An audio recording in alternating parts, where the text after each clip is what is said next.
যাকাত আদায়ের আরেকটি শাস্তি দুনিয়াতে মানুষ ভোগ করে থাকে, সেটি হচ্ছে রাসূলুল্লাহ সাল্লাল্লাহু আলাইহি ওয়াসাল্লাম বলেন যে মা মানা কওমুন আয-যাকাত ইল্লা ইবতালাহুমুল্লাহ বিস-সিনিন। কোন জাতি যদি যাকাত আদায় বন্ধ করে দেয়, আল্লাহ সুবহানাহু ওয়া তাআলা তাদের জন্য বৃষ্টি বর্ষণ বন্ধ করে দেন। এবং পৃথিবীতে যদি চতুষ্পদ জন্তু না থাকতো তাহলে আর কোনোদিনই বৃষ্টি হতো না। এবং পৃথিবীতে দারিদ্রতা ও দুর্ভিক্ষ দেখা দেয় যাকাত অনাদায়ের কারণে। জাতিগতভাবে যাকাত অনাদায়ের কারণে দুর্ভিক্ষ এবং দারিদ্রতা দেখা দেয়। এটা হচ্ছে যাকাত অনাদায়ের দুনিয়াবী শাস্তি। আর যাকাত অনাদায়ের পরকালীন শাস্তি তো আমরা দেখলাম। আর যাকাত আদায়ের ফজিলত কি? যাকাত আদায়ের ফজিলত, সবচেয়ে বড় ফজিলত হচ্ছে আবু দারদা রাদিয়াল্লাহু তাআলা আনহু থেকে বর্ণিত, তিনি বলেন খামসুন মান জাআ বিহিন্না মাআ ঈমানিন। পাঁচটা জিনিসের যে ব্যক্তি দায়িত্ব নিবে সে জান্নাতে যাবেই। মান হাফাযা আলা সালাওয়াতিল খামস, যে 5 ওয়াক্ত সালাতের দায়িত্ব নিল, রমজান মাসে সিয়াম পালন করলো, এবং যদি সক্ষম হয় তাহলে যাকাত আদায় করলো এবং হজ সম্পাদন করলো, তাহলে তার জন্য জান্নাতের দরজা খোলা। মানুষের জন্য আল্লাহ সুবহানাহু ওয়া তাআলা যত ইবাদত দিয়েছেন তার মধ্যে সবচেয়ে প্রিয় ইবাদত হচ্ছে ফরজ। রাসূলুল্লাহ সাল্লাল্লাহু আলাইহি ওয়াসাল্লাম বলেন আল্লাহর কাছে সবচেয়ে প্রিয় ইবাদত যেগুলো ফরজ করা হয়েছে, তথা ফরজ সালাতের চাইতে বড় নেকিওয়ালা ইবাদত যেমন নাই, ফরজ ইবাদতের চাইতে ফরজ সালাত, ফরজ যাকাত, ফরজ সিয়াম, ঠিক এগুলো ছাড়ার যে গুনাহ তার চেয়ে বড় গুনাহ নাই। কেননা এগুলো হচ্ছে আল্লাহ সুবহানাহু ওয়া তাআলার আদেশ, আর অন্যগুলো হচ্ছে আল্লাহ সুবহানাহু ওয়া তাআলার অফার। মালিক আপনাকে একটা কাজের আদেশ করতেছে, আর মালিক আপনাকে একটা কাজের কথা বলতেছে, যদি এটা করো আর অতিরিক্ত করে যদি এটা করো তাহলে তোমাদের জন্য এটা। তো আপনারাও স্বাভাবিকভাবে বুঝেন যে আদেশ যেটা সেটার গুরুত্ব বেশি। যেটার জন্য আমি চাকরিতে জয়েন করেছি, যেটা আমার মূল মেইন ডিউটি, যে ডিউটির উপর আমার বেতন নির্ধারিত হয়, তার অতিরিক্ত কাজের জন্য মালিক বিভিন্ন অফার দিতে পারে। সুতরাং আর যত আমল আখলাক ইবাদত আছে সেগুলোর জন্য শুধু অফার থাকতে পারে, কিন্তু যেটার জন্য আমি মুসলমান হয়েছি, মুসলমান হওয়ার যেটা মূল ডিউটি এবং আল্লাহর যেটা প্রধান আদেশ, সেটা করলে আল্লাহ সুবহানাহু ওয়া তাআলা যত খুশি হন, অন্য কোনোটাতে তত খুশি হন না। সেটা রাসূল সাল্লাল্লাহু আলাইহি ওয়াসাল্লাম যে 5টা ইবাদতের কথা বলেছেন, যদিও গরিবদের জন্য শুধু 2টা, সালাত এবং সিয়াম, আর বাকিগুলো শর্ত সাপেক্ষে। ঈমান আনয়নের পর যাকাত এবং হজ শর্ত সাপেক্ষে। সম্মানিত উপস্থিতি, আমরা এবার দেখব যাকাত কখন ফরজ হয় এবং যাকাত আমরা কিভাবে আদায় করব। যাকাত ফরজ হওয়ার ক্ষেত্রে রাসূলুল্লাহ সাল্লাল্লাহু আলাইহি ওয়াসাল্লামের হাদিসগুলোকে যদি আমরা একত্রিত করি, তাহলে 2টি শর্ত পূরণ হলে মানুষের উপর যাকাত ফরজ হয়। একটি শর্ত হচ্ছে নিসাব পরিমাণ সম্পদের মালিক হলে, 2 নম্বর শর্ত হচ্ছে নিসাব পরিমাণ সম্পদের উপর 1 বছর অতিক্রম করলে। নিসাব পরিমাণ সম্পদ কি? নিসাব পরিমাণ সম্পদ হচ্ছে 7.5 ভরি স্বর্ণ অথবা 52 তোলা রৌপ্য। এই সমপরিমাণ বর্তমান বাজার দর অনুযায়ী যদি কারো নিকটে সম্পদ থাকে, কোন সম্পদ? যাকাতযোগ্য সম্পদ। যাকাতযোগ্য সম্পদ কি কি? যাকাতযোগ্য সম্পদ হচ্ছে 4টা। স্বর্ণ রৌপ্য বাই ডিফল্ট যাকাতযোগ্য সম্পদ, বাই বর্ন জন্মগত যাকাতযোগ্য সম্পদ। যেহেতু স্বর্ণ এবং রৌপ্য বাই ডিফল্ট বাই বর্ন যাকাতযোগ্য সম্পদ, সেহেতু ব্যবহার করলেই কি, ব্যবসা করলেই কি, বাড়িতে পড়ে থাকলেই কি, না থাকলেই কি, লকারে থাকলেই কি, পার্মানেন্ট যাকাতযোগ্য সম্পদ স্বর্ণ এবং রৌপ্য। তারপরে যাকাতযোগ্য সম্পদ কি? মানুষের জমি থেকে উৎপাদিত ফসল। তারপরে যাকাতযোগ্য সম্পদ কি? বাড়িতে থাকা চতুষ্পদ জন্তু। তারপরে যাকাতযোগ্য সম্পদ কি? ব্যবসায়িক সম্পদ। একদম যদি সামারি বলি, প্রত্যেক যেখান থেকে মানুষ টাকা বানায়, টাকা তৈরি করে, টাকা ইনকাম করে, সেখানে জাকাত আরোপ করা আছে। যেখান থেকে মানুষ টাকা বের করে না, সেখানে জাকাত আরোপ করা নাই। জমিতে আবাদ নাই, ফসল নাই, হয়নি, জমি চাষ করে না, জাকাত নাই। ঠিক তেমনি ব্যবসায়িক সম্পদ তথা যেটা থেকে সে ব্যবসায় কাজে লাগিয়ে টাকা বের করতেছে, সেটাতে জাকাত আছে। যেটা বাড়িতে ব্যবহার করার জন্য রেখেছে, সেটা যত দামিই হোক, আইফোন হোক, আইপ্যাড হোক, মোটরসাইকেল হোক, গাড়ি হোক, কোটি কোটি টাকা দামের গাড়ি হোক, কোটি কোটি টাকা দামের, লাখ লাখ টাকা দামের মোটরসাইকেল হোক, ব্যবহার করছে। লাখ লাখ টাকা দামের ঘড়ি হোক, বাড়িতে ব্যবহার করছে। বিশাল বড় বাংলো, ফ্ল্যাট, যা ব্যবহার করছে তার উপর জাকাত নাই। যা ব্যবসায় লাগিয়ে ইনকাম করছে তার উপর জাকাত আছে, আর যা ব্যবহার করছে তার উপর জাকাত নাই। আরো একদম সারমর্ম কথা হচ্ছে, যেখান থেকে টাকা ইনকাম করা হয় সেখানেই জাকাত, আর যেখানে ইনকাম করা হয় না সেখানে জাকাত নাই। তাহলে এই চারটা হচ্ছে জাকাতযোগ্য সম্পদ। এই জাকাতযোগ্য সম্পদগুলোর বিশেষ করে তিনটাকে আমাদের হিসাবে নিয়ে আসতে হবে। স্বর্ণ রৌপ্যকে আমাদের হিসাবে নিয়ে আসতে হবে। স্বর্ণ রৌপ্যের বিপরীতে প্রচলিত ক্যাশ মানি, ডলার হোক, রিয়াল হোক, টাকা হোক, সেটাকে হিসাবে নিয়ে আসতে হবে। ব্যবসায়িক সম্পদকে হিসাবে নিয়ে আসতে হবে। এই তিনটাকে হিসাবে নিয়ে আসতে হবে। বাকি দুটা ফসল, সেটার হিসাব ভিন্ন। চতুষ্পদ জন্তু, সেটার হিসাব ভিন্ন। চতুষ্পদ জন্তুর হিসাব আলাদা, ফসলের হিসাব আলাদা। তাহলে স্বাভাবিকভাবে তিনটা জিনিসের হিসাব আমাদেরকে করতে হবে। আমার কাছে বাড়িতে ব্যবহার্য আমার স্ত্রী কন্যা, তাদের স্বর্ণ রৌপ্য কতটুকু আছে, আমার কাছে ক্যাশ মানি, টাকা, যে কোনো দেশের কারেন্সি হোক না কেন, ডিপোজিট হোক, বিকাশে হোক, নগদে হোক, সঞ্চয়পত্র হোক, যে টাকার মালিক আমি ক্লেইম করতে পারি যে আমি এটার মালিক, এরকম যে কোনো মালিকানাধীন সম্পদ এখন আমার কাছে আছে, অথবা ব্যাংকে আছে, অথবা মোবাইলে আছে, যেখানেই থাক আমার মালিকানায়, সেটা হিসাবে নিয়ে আসতে হবে। ব্যবসায়িক সম্পদকে হিসাবে নিয়ে আসতে হবে। হিসাবে নিয়ে আসার পর দেখতে হবে আমি নেশাব পরিমাণ সম্পদের মালিক হচ্ছে কিনা। নেশাব পরিমাণ সম্পদের মালিক দুইটা হিসাব, একটা রৌপ্যের হিসাব অনুযায়ী বর্তমান বাজার দর অনুযায়ী ৮০,০০০ থেকে ১ লাখ টাকা, আর স্বর্ণের হিসাব অনুযায়ী মোটামুটি ১০ লাখ টাকা, আমরা ৮ লাখ থেকে ১০ লাখ টাকা ধরতে পারি। যদিও বেশিরভাগ ফুকাহায়ে কেরামের মতামত হচ্ছে যে মানুষ গরিব মিসকিনদের দিকে তাকিয়ে রৌপ্যের হিসাব অনুযায়ী জাকাত বের করুক। তবে একদল আলেম ওলামা এটাও বলেছেন যে এটা তার ঐচ্ছিক বিষয়, সে চাইলে রৌপ্যের উপর জাকাত ধরতে পারে, চাইলে স্বর্ণের উপর ধরতে পারে। তো আমরা ধরেন আজকের হিসাব বোঝার জন্য স্বর্ণের উপর ধরলাম যে আমি আজকের দিনে ১০ লাখ টাকার মালিক হলাম। তাহলে যেই দিন ১০ লাখ টাকার মালিক হলাম, এই সবগুলো হিসাব করে স্বর্ণের বর্তমান বাজার দাম, ক্যাশ মানি, ব্যবসায়িক সম্পদ। ব্যবসায়িক সম্পদের মধ্যে কোনগুলো হিসাব হবে? ব্যবসায়িক সম্পদের যেগুলো ফিক্সড অ্যাসেট, সেগুলোর কখনোই হিসাব হবে না। ব্যবসায়িক সম্পদের যেগুলো কাঁচামাল বা যেটা বিক্রিযোগ্য পণ্য, যেটা থেকে আসলে টাকা ইনকাম করা হয়, শুধু সেটার হিসাব হবে। ফিক্সড অ্যাসেট বলতে একটা ব্যবসা চালানোর জন্য সেখানে chair, table, AC, fridge, building ভাড়া, অফিস, গাড়ি সবকিছু আছে, এগুলো ফিক্সড অ্যাসেট। কম্পিউটার, এগুলোর উপরও কোনো জাকাত নেই। এগুলো ব্যবহার করে যে মালের বিজনেসটা করা হচ্ছে, ধরেন কাপড়ের ব্যবসা করা হচ্ছে, সুতার ব্যবসা করা হচ্ছে, কাগজের ব্যবসা করা হচ্ছে, তো ওই কাগজ কাঁচামাল হিসেবে কতটুকু আছে, বিক্রিযোগ্য হিসেবে কতটুকু আছে, ওই কাপড় কাঁচামাল হিসেবে সুতায় কতটুকু আছে, বিক্রিযোগ্য হিসেবে কতটুকু আছে, ওটার আজকের বাজার দর হিসাব করতে হবে। ফিক্সড অ্যাসেট হিসাব হবে না। এগুলো সবগুলো হিসাব করে যখন দেখলেন যে আপনি আজকে ১০ লাখ টাকার মালিক হয়েছেন, সেটা যেই দিন যেই তারিখেই হন না কেন সেটা লিখে রাখতে হবে। রমজান মাসে জাকাত ফরজ হয় এরকম কোনো বিধান নাই। এক এক মানুষের উপর এক এক দিনে জাকাত, যে যেই দিন মালিক হয়েছে। তো আজকে যদি আমি ১০ লাখ টাকার মালিক হই, তাহলে নিসাব পরিমাণ সম্পদের মালিক, যেই পরিমাণ সম্পদের মালিক হলে জাকাত দিতে হয়। এখন নিসাব পরিমাণ সম্পদের মালিক হলে কি জাকাত দিতে হবে? না।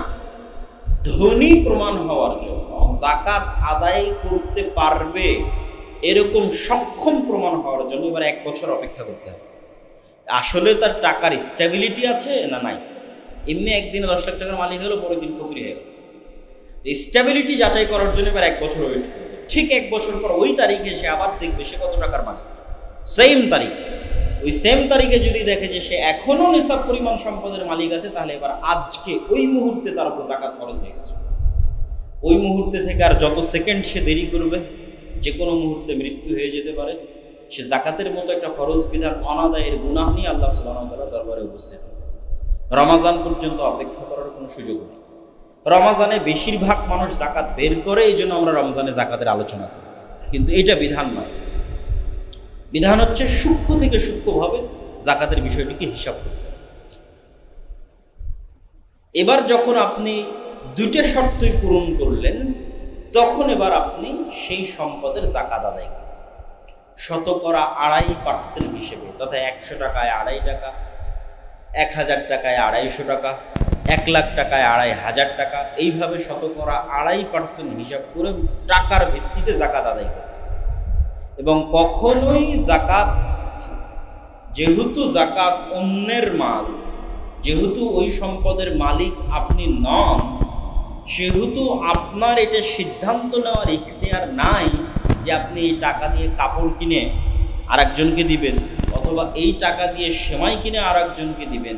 এই সিদ্ধান্ত নেওয়ার ইখতিয়ার তখনই থাকে যখন ওই টাকার মালিক আপনি, যখন আপনি ক্লেইম করছেন যে এই টাকার মালিক আমি। কিন্তু আল্লাহ সুবহানাহু ওয়া তাআলা বলছে এই টাকার মালিক আপনি নন, এই টাকার মালিক হকদার। তাহলে যে হকদার সে স্বাধীনতা রাখে এই টাকা দিয়ে সে সেমাই কিনবে, এই টাকা দিয়ে কাপড় কিনবে, না এই টাকা ডাস্টবিনে ফেলে দেবে, সেটা তার ব্যাপার। সুতরাং যারাই জাকাত আদায় করতে গিয়ে সেই জাকাতের অর্থের ওপর নিজের সিদ্ধান্ত প্রয়োগ করে, সে আসলে এখনো মনে করছে সেই টাকার মালিক। এটা ভুল। আপনি ওই টাকার মালিক নন। টাকাকে টাকার মতো করে যে পাওনাদার যে পায় তার নিকটে বুঝিয়ে দিতে হবে। জাকাতের হিসাবের মধ্যে আরো একটি বিষয় আসে, সেটি হচ্ছে ঋণ। ঋণের বিষয়টি কিভাবে কি করা যাবে। ঋণ 2 ধরনের হতে পারে। এক, আমি একজনকে ঋণ দিয়ে রেখেছি, আর এক আমি ঋণ নিয়ে রেখেছি। আমি ঋণ দিয়ে রেখেছি, পাওয়ার সম্ভাবনা থাকলে আমি হিসাব করব, টাকা তার কাছেই আছে, কিন্তু আমি ওই টাকার জাকাত বের করব যদি আমি বুঝি 90% সম্ভাবনা আছে এই টাকা আমি কোনো না কোনো দিন পাবো। এটা হলো ঋণ দিয়ে রেখেছি। আর এটা যে আমি ঋণ নিয়ে রেখেছি। ঋণ যদি ব্যবসায়িক প্রয়োজনে নেওয়া হয় তাহলে জাকাতের হিসাব থেকে বাদ দেওয়া হবে না, এই মর্মে বর্তমান যুগের সকল আলেম ওলামা একমত। কি জন্য? ব্যবসায়িক কাজে যে লোন নেওয়া হয়েছে, এই লোনটা এক প্রকার ইনভেস্ট হিসেবে নেওয়া হয়েছে, এবং সেই টাকা সে ব্যবসায়িক কাজে ইনভেস্ট করেছে, তথা সেখান থেকে সে অর্থ তৈরি করতেছে, অর্থ বানাচ্ছে। আর ব্যবসায়িক কাজে গ্রহণ করার ঋণ যদি জাকাতের হিসাব থেকে বাদ দেওয়া হয়, তাহলে জাকাত আদায়কারী ব্যক্তি বর্তমান পৃথিবীতে খুঁজে পাওয়া কঠিন হয়ে যাবে। এই 2টা কারণে সকল আলেম ওলামা এই বিষয়ে একমত, যারা ব্যবসায়িক প্রয়োজনে ঋণ নিয়েছে তারা ঋণকে জাকাতের হিসাব থেকে বাদ দিবে না। ঋণ যদি এমন প্রয়োজনে নিয়ে থাকে যেটা ইনভেস্ট হয়নি, খরচ হয়ে শেষ হয়ে গেছে, অসুস্থতার জন্য ঋণ নিয়েছিল, অপারেশনের জন্য খরচ করে শেষ করে দিয়েছে, মেয়ের বিবাহের জন্য ঋণ নিয়েছিল, খরচ করে শেষ করে দিয়েছে, তথা ব্যবসায়িক ইনভেস্টমেন্টের জন্য নয়, জরুরি প্রয়োজনে লোন নিয়েছে, খরচ করে শেষ হয়ে গেছে, এই লোন জাকাতযোগ্য সম্পদ যেটা বের হবে সেই জাকাতযোগ্য সম্পদের হিসাব থেকে বাদ দিয়ে তারপরে হিসাব করবে এখনো তার উপর জাকাত ফরজ হয় কিনা। যদি হয় তাহলে কত টাকার ফরজ হয় ওটা বাদ দিবে, হিসাব থেকে বাদ দিবে। এবার আমরা চলে যাই জাকাত আমরা দিব কাদেরকে। আল্লাহ সুবহানাহু ওয়া তাআলা জাকাতের খাতগুলো নির্ধারণ করে দিয়েছেন। 8টা খাত জাকাতের জন্য নির্ধারিত। ইন্নামাস সাদাকাতু লিল ফুকারা, জাকাতের 1 নম্বর হকদার হচ্ছে ফকিররা। 2 নম্বর হকদার হচ্ছে ওয়াল মাসাকিন, মিসকিন। ফকির আর মিসকিনের মধ্যে পার্থক্য কি? যে চেয়ে বেড়ায় সে ফকির, আর যে চায় না কিন্তু অসহায় অবস্থায় আছে আপনার পাড়া প্রতিবেশী আত্মীয় স্বজন, সে মিসকিন, তার খোঁজ নিতে হবে। 3 নম্বর হচ্ছে ওয়াল আমিলিনা আলাইহা, যারা জাকাতের জন্য কাজ করে। রাষ্ট্র চাইলে জাকাত আদায়কারী ব্যক্তি যারা আছে তাদের বেতন জাকাত থেকে দিতে পারে। ওয়াল মুআল্লাফাতু কুলুবুহুম, হিন্দু, বৌদ্ধ, ইহুদি, খ্রিস্টান, গরিব, অন্তর ইসলামের দিকে মায়ের, তাদের ফাইন্যান্সিয়াল সেফটির জন্য জাকাতের একটা অংশ তাদের জন্য বরাদ্দ রাখতে হবে। আজকের পৃথিবীতে মানুষ ইসলাম গ্রহণ করতে পারে না। ভারতের অসংখ্য হিন্দু ইসলামের প্রতি আগ্রহী, কিন্তু ইসলাম গ্রহণ করতে পারে না ফাইন্যান্সিয়াল সাপোর্ট না থাকার কারণে। যে কেউ তাকে সাপোর্ট দিবে, দিয়ে তাকে আবার নতুনভাবে বড় হওয়ার সুযোগ দিবে, এই সুযোগটা দেওয়া হয়। তো এই ধরনের নমুসলিম অথবা ইসলামের প্রতি আগ্রহী ব্যক্তিদের জন্য জাকাত বের করা যায়। অফির রেকাব, কৃতদাস, গোলাম, যে তার মালিককে নির্দিষ্ট পরিমাণ টাকা দিলে তার মালিক তাকে মুক্ত করে দিবে। এই কৃতদাস গোলাম যদি জাকাত আদায়কারী ব্যক্তিদের কাছে গিয়ে বলে, অথবা জাকাত আদায়কারী ব্যক্তি জানে যে অমুক গোলাম, অমুক কৃতদাস, তার মালিককে এত টাকা দিলে সে মুক্ত হয়ে যাবে, তাহলে ওই ব্যক্তির মুক্তির জন্য জাকাতের সম্পদ সেখানে দেওয়া যাবে। ওয়াল গারিমুন, যারা ঋণগ্রস্ত, ঋণে জর্জরিত। একটা মানুষ ঋণগ্রস্ত, ঋণ পরিশোধ করতে পারছে না, এই ঋণগ্রস্ত, ঋণে জর্জরিত মানুষ সে যে পারপাসে ঋণ করবে, তার ঋণ পরিশোধের জন্য জাকাতের অর্থ প্রদান করা যাবে। ফি সাবিলিল্লাহ, আল্লাহর রাস্তায়। ফি সাবিলিল্লাহ, আল্লাহর রাস্তার 1 নম্বর জিহাদ। জিহাদ ফি সাবিলিল্লাহ, কিতাল ফি সাবিলিল্লাহ, 1 নম্বর হচ্ছে জিহাদ। মুজাহিদ যারা সশস্ত্র সংগ্রাম করছে, জিহাদ করছে, তাদের সশস্ত্র সংগ্রামের অস্ত্রপাতি, ট্রেনিং, এগুলো ক্রয়ের জন্য জাকাতের অর্থ ব্যয় করা যায়। 2, ইলাউ কালিমাতিল্লাহ, আল্লাহর দ্বীনকে উঁচু করার জন্য যে কোনো কাজ, আল্লাহর দ্বীনের প্রচারের জন্য যে কোনো কাজ করা হচ্ছে, মাদ্রাসা হোক, দাওয়াতি কার্যক্রম হোক, যে কোনো কাজ, যে কাজে আল্লাহ সুবহানাহু ওয়া তাআলার দ্বীনের খেদমত করা হচ্ছে, সেগুলো 2 নম্বরে ফি সাবিলিল্লাহর অন্তর্ভুক্ত। এবং ভারত, পাকিস্তান, বাংলাদেশ, এই উপমহাদেশে ফি সাবিলিল্লাহর একটা বড় খাত হচ্ছে এই সমস্ত বেসরকারি কওমি দ্বীনি শিক্ষা প্রতিষ্ঠান, যেখানে ইয়েতিম মিসকিন লালিত পালিত হয় এবং সরকারি কোনো বেতন নেওয়া হয় না। এই সম্পদের উপর ভিত্তি করেই প্রতিষ্ঠানগুলো আলেম তৈরি করে এবং দ্বীনের খেদমত করে যায়। শেষ নাম্বার, ইবনুস সাবিল, পথের পথিক। পথের পথিকের গুরুত্ব পবিত্র কোরআনে বিভিন্ন জায়গায় দেওয়া আছে। আল্লাহ সুবহানাহু ওয়া তাআলা যেখানেই মানুষকে অর্থ খরচের কথা বলেছেন, সেখানে একটা বড় অংশ উল্লেখ করতে আল্লাহ ভুলেননি মুসাফির, পথিক।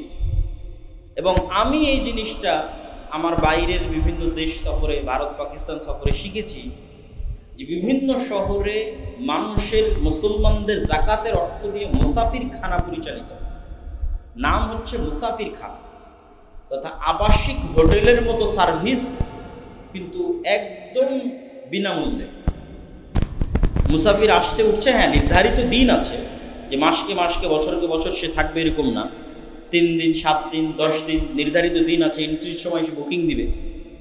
কিন্তু এই যে ঢাকা শহরে হাজার হাজার মানুষ আসতেছে, হাজার হাজার মানুষ যাচ্ছে, বিভিন্ন শহরে যায়, এই সমস্ত পথিকদের বিনামূল্যে কোথাও থাকার ব্যবস্থা করা।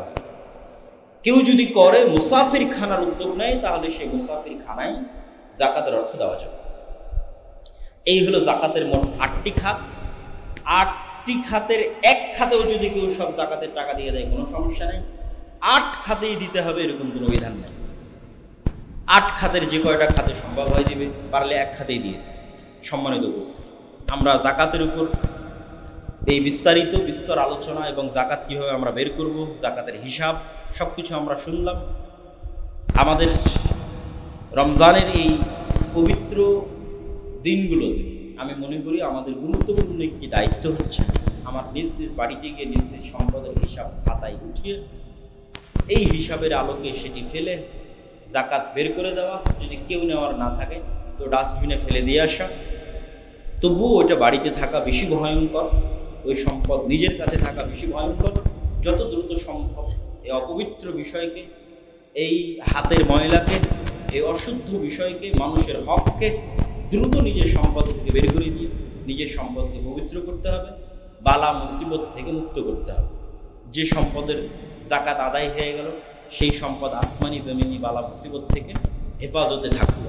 তারপরেও যদি বিপদ আপদ আসে সেটা পরীক্ষা, কিন্তু প্রাথমিকভাবে সেই সম্পদ গজবের দৃষ্টিকোণ থেকে বালা মুসিবত থেকে মুক্ত। পরীক্ষার দৃষ্টিকোণ থেকে বালা মুসিবত আসতে পারে, কিন্তু সেটাতে মানুষ উঠে যায়, পরীক্ষায় মানুষ পাশ করে যায়, কিন্তু গজব আসলে ধ্বংস হয়ে যায়। গজব আসলে আর সে টিকে থাকার কোনো রাস্তা তার থাকে না, একদম রাস্তার ফকির হয়ে যায়। তো যখন জাকাত আদায় করা হয় তখন সম্পদ গজবের দিক থেকে বালা মুসিবত থেকে মুক্ত। পরীক্ষার দৃষ্টিকোণ থেকে আসতে পারে, পরীক্ষার দৃষ্টিকোণ থেকে আসলে কোনো সমস্যা, সাময়িক কষ্ট আবার ঠিক হয়ে যাবে। আল্লাহ 2 দিন পর তার চেয়ে বেশি করে দেবে, 5 বছর পর তার চেয়ে আরও বাড়িয়ে দেবে। কিন্তু যখনই গজবের দৃষ্টিকোণ থেকে আসবে তখন সেটা ধ্বংস হয়ে যাবে এবং সেখান থেকে আর উত্থানের কোনো রাস্তা থাকে। অতএব আমরা সবাই জাকাত আদায়ে সচেতন হই, জাকাত বের করায় সচেতন হই। আল্লাহ সুবহানাহু ওয়া তাআলা আমাদের সেই তৌফিক দান করুন। আল্লাহুম্মা আমিন।